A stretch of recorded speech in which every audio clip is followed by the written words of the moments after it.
தனுசு ராசி அன்பர்கள் அனைவருக்கும் வணக்கம். இன்றைய பதிவில் ரொம்பவே ஒரு முக்கியமான விஷயமா தான் பார்க்க போகிறோம். வீடியோக்குள்ளே போகிறதுக்கு முன்னாடி நீங்கள் முதல் முறையாக நம்ம சேனலை பார்க்குறீங்க அப்படின்னா மறக்காமல் சப்ஸ்கிரைப் பண்ணி வச்சுக்கோங்க. ஆல்ரெடி ஒரு 3 விஷயம் சொல்லிட்டு வீடியோ போட்டிருக்கோம். அந்த வீடியோ பார்க்கல அப்படின்னா பார்த்துட்டு வந்துடுங்க. 7:30 சனி முடிஞ்சிடுச்சா அப்படின்னு சொல்லிட்டு நிறைய பேருக்கு டவுட் இருக்குது. இன்னும் நிறைய பேருக்குமே இருக்குது. இவ்வளோ சிக்கல், அவ்வளோ பிரச்சனைகளை அனுபவித்து கொண்டு இருக்கீங்க. குரு 6ல் இருக்கிறாரு, ரணரோக ருத்ரஸ்தானத்தில் இருக்கிறாரு. இப்போது 6ஆம் அதிபதி திசையும் 8ஆம் அதிபதி புத்தியும் நடந்துச்சு அப்படின்னா இந்த தனுசு ராசிக்காரங்க ரொம்ப மோசமான சுச்சுவேஷன் அனுபவிச்சுட்டு இருக்காங்க அப்படின்னு அர்த்தம். அது பணம் ரீதியாகவும் சரி, பொருள் ரீதியாகவும் சரி, ஏன் குடும்ப ரீதியாகவுமே பிரச்சனையை அனுபவித்து கொண்டிருக்கிறாங்க அர்த்தம். இப்போது நம்ம சொல்லக்கூடிய விஷயம் உங்களுக்கு ரொம்பவே பயனுள்ளதாக இருக்க போகுது. இப்போது இதை நம்ம சொல்கிறதுனால ஒவ்வொரு தனுசு ராசிக்காரர்களும் தனுசு ராசி தனியாக வாழ்ந்துடாதீங்க. வாழ்க்கையில் தவறான முடிவு எடுக்காதீங்க. உங்களுக்கு ஒரு நிறைய நல்ல விஷயங்கள் இருக்குது அப்படிங்கிறதுக்காக தான் இந்த பதிவுங்க. இப்போது தனுசு ராசிக்காரங்களை பொறுத்த வரைக்கும் நீங்கள் ரிஷபத்தை மேரேஜ் பண்ணிட்டீங்க, இல்லை கடகத்தை மேரேஜ் பண்ணிட்டீங்க அப்படின்னா உங்களுடைய வாழ்க்கை முடிந்து விடாது. எல்லா இடத்திலுமே உங்கள் வாழ்க்கையை நிலைநாட்டக்கூடிய ஒரு உன்னத மனிதன் யார்? நீங்கள் ஆணாக இருங்க, இல்லை பெண்ணாக இருங்க, உங்களுடைய உடல் ரீதியான பிரச்சனையை சரி பண்ணுறது யார் அப்படிங்கிறத இந்த பதிவில் பார்க்கலாம்.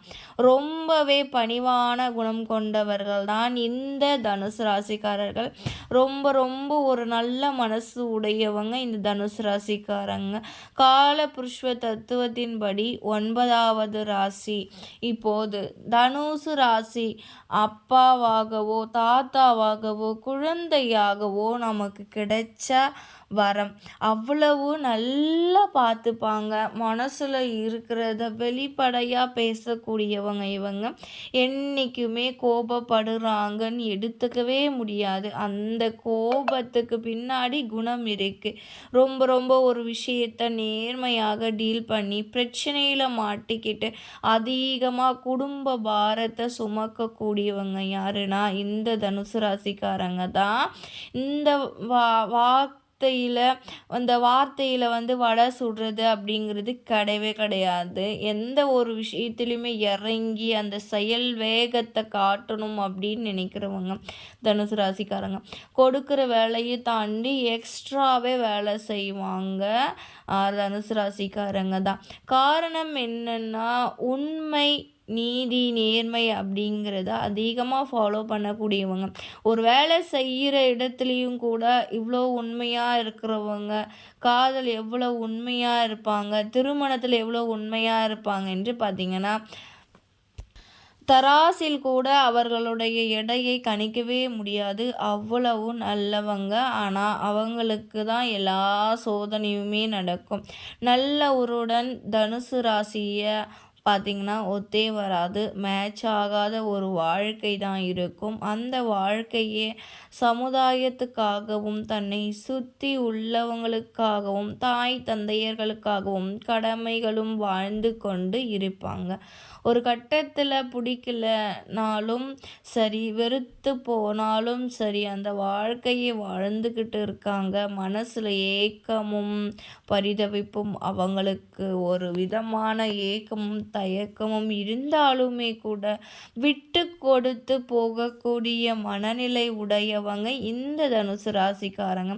யாருடைய வாழ்க்கையிலும் தனுசு ராசிக்காரர்கள் கெட்டு போச்சு அப்படிங்கிற சரித்திரமே கிடையாது. அன்பால் ஏமாறுறவங்களும் தனுசு ராசிக்காரங்க தான். ஆனால் தனுசு ராசிக்காரங்க கிட்ட ஒரு பெரிய ட்ராபேக் என்னென்னா எல்லா விஷயத்திலுமே நம்ம உண்மையாக இருக்கோம், நமக்கு எல்லாருமே உண்மையாக இருப்பாங்க நம்புகிறாங்க. பார்த்தீங்களா? அதுதான் நான் இன்னைக்கு கடன் கொடுக்குறேன், 6 மாதத்துக்கு கொடுக்குற எனக்கு வட்டி கிடைக்கும் அப்படின்னு பார்த்தீங்கன்னா அது அவங்களுக்கு கிடைக்காது. அவங்க ஏமாறுவாங்க.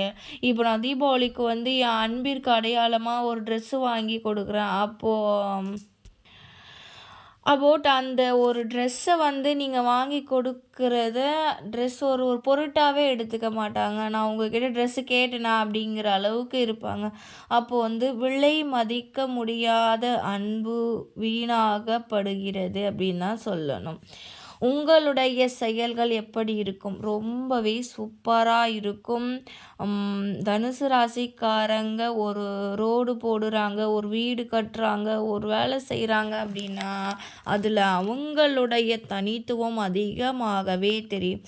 யாருடைய மனசிலுமே வந்து அவ்வளோ சீக்கிரம் கஷ்டப்படுத்தவே மாட்டாங்க. யார் மனசையுமே கஷ்டப்படுத்த மாட்டாங்க. நடுத்தெருவில் நிற்க வச்சு கேவலப்படுத்தி பார்த்தால்தான் சந்தோஷம் அப்படிங்கிறது அவங்களுக்குமே கிடைக்கும். தனுசு ராசியை சுற்றி இருக்கிறவங்க வந்து அவ்வளோ அசிங்கப்படுத்துவாங்க இவங்கள.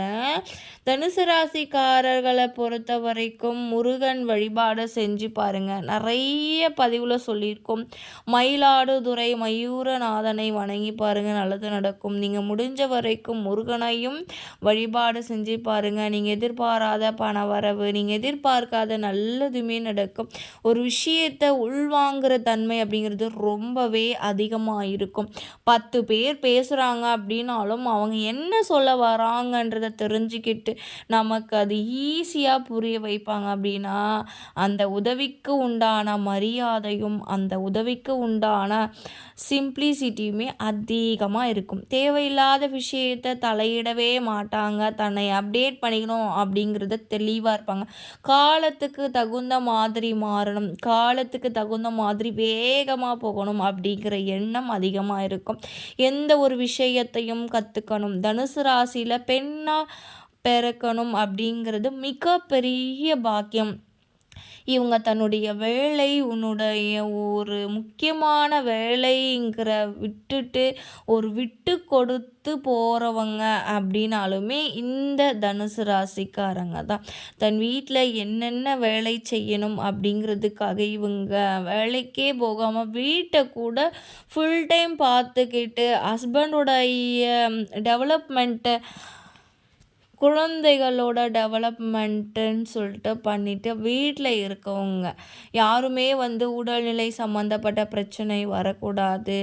அந்த விட்டு கொடுக்கறது அப்படிங்கிறது அதிகமாகவே தனுசு ராசிக்காரங்களுக்கு வந்து இருக்கும். கோபத்தை வெளிப்படுத்த தெரியாதவங்கள் ஒரு வார்த்தை வந்து கரெக்டாக பேசுவாங்க, கோபத்தை வெளிப்படுத்துவாங்க. ஆனால் அன்பை வந்து கரெக்டாக வெளிப்படுத்த தெரியாது. இப்போ ஒரு தோல்வி வந்துருச்சு அப்படின்னா நம்ம என்ன பண்ணுவோம்? இனிமேல் இந்த விஷயத்தில் ரிஸ்க் எடுக்கக்கூடாதுன்னு நினைப்போம் இல்லையா? ஆனால் அது மீண்டும் ஒரு முறை செஞ்சு பார்க்கலாம் அப்படிங்கிற ஒரு கான்ஃபிடெண்ட்டான ஒரு மனப்பக்குவத்தோடு இருக்கக்கூடியவங்கன்னா தனுசு ராசிக்காரங்க தான். முடிஞ்ச வரைக்கும் ஜெயிக்கணும் அப்படின்னு சொல்லிட்டு பாடுபடக்கூடியவங்க. இப்படி ஒரு ராசியை நம்ம வந்து மனைவியாகவோ, தாய் தந்தையாகவோ, இல்லை பிள்ளையாகவோ, கணவனாகவோ பெறும் பொழுது நமக்கு கிடைத்த பாக்கியம் அப்படின்னு சொல்லலாம். இப்போது இதுக்கு முன்னாடி நம்ம போட்டிருக்கும் பதிவு முக்கியமான ஒரு 3 விஷயங்கள். அது என்ன பார்க்கல அப்படின்னா மறக்காமல் பாருங்கள். மீண்டும் ஒரு நல்ல பதிவில் உங்களை சந்திக்கிறேன். நன்றி.